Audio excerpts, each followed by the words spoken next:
The following is a 95.1, 94.9 The Oasis presentation. We love all cars, but we have a particular passion for the rare, high-performance and collector cars. The monthly Motorsports Gathering is a reflection of that.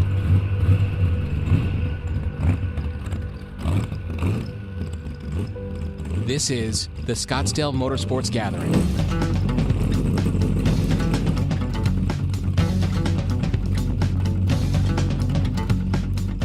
Hey, I'm Ron. We're at Scuderia Southwest in Scottsdale. It's Cars and Coffee. It's the first Saturday of every month, and I'm with Rick Mazer. Hey, Rick, how are you today? I'm great, thanks. And if I understand correctly, you just got back from the Grand Prix of Monaco? That's right. It was a spectacular race, and the venue is wonderful. And you were a spectator?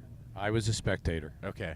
Have you ever wanted to drive in a Grand Prix, or have you had the chance? Never had the chance in a Grand Prix. I belong to a track down in Wilcox, Arizona called Indy Motorsports Ranch, so I got a fair amount of seat time there. Okay.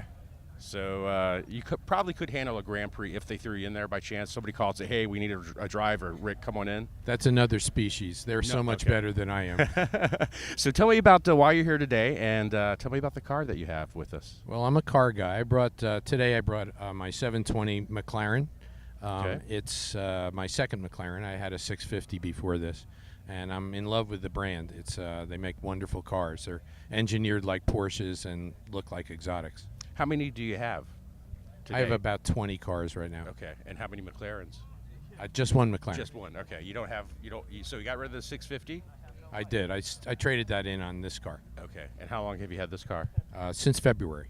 Awesome. How's it drive? It's the fastest car I've ever owned, without question. Okay, how many horse? Well, they say 710, but they're testing out at about 710 at the rear wheels, so it's closer to 800 horsepower.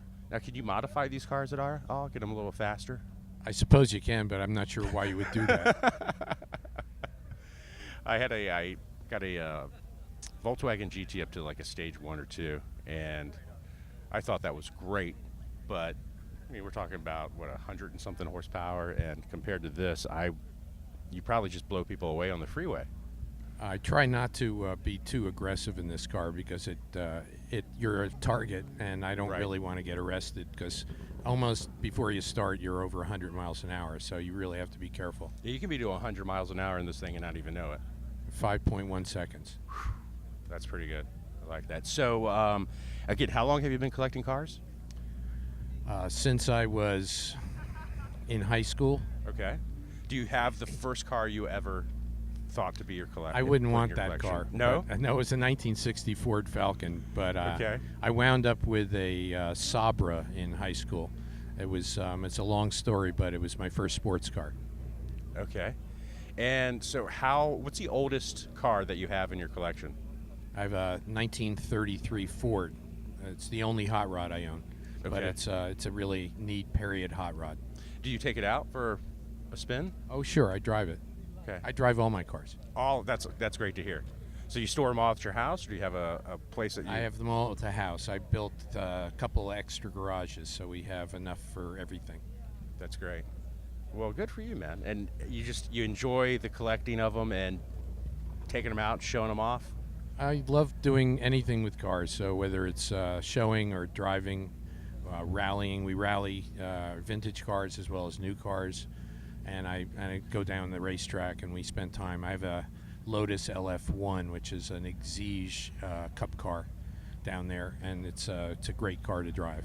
Wow. Well, wonderful. It's good to hear, man, that you are just sticking with it, because this is like you said, you just got this in February of this year?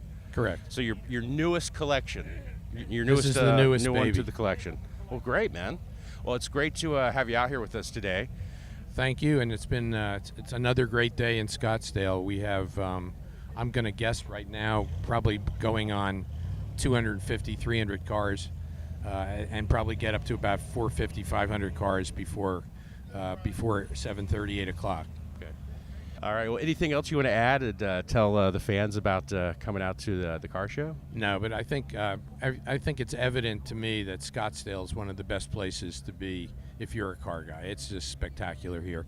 By And far. I think the only place that rivals it is Los Angeles, and it's so spread out. It's not concentrated like this, so you don't necessarily know everybody. I'm a member of the Peterson Museum and the Checkered Flag 200, and that was a wonderful organization while we were living in Los Angeles. But I think this trumps that even because of the just sheer number of car people here. Yes, and the spectators out here are very impressive. I saw them all when I was actually just driving in. They're all lined up, taking pictures of everybody that's coming into the parking lot and showing off their cars. It's really a great sight to see how excited people are getting into seeing these awesome automobiles coming into the parking lot today. We're raising a whole new set of car guys. I can They're tell. they're into photographs of cars, and it's so we attract a lot of the younger set, and I'm glad to see that because Yeah. it's keeping the hobby alive. Yeah, it's really good to see the young kids getting excited about the different vehicles and the fact that they know some of these exotic cars that are being rolled in around through here, and I'm like, wow. They know their cars. It's really great. It's the way it reminds me of me when I was 15, 16 years old. There you go. All right, well, Rick Mazer, thank you for being a part of the event here today. Thank you very much. This is the Scottsdale Motorsports Gathering.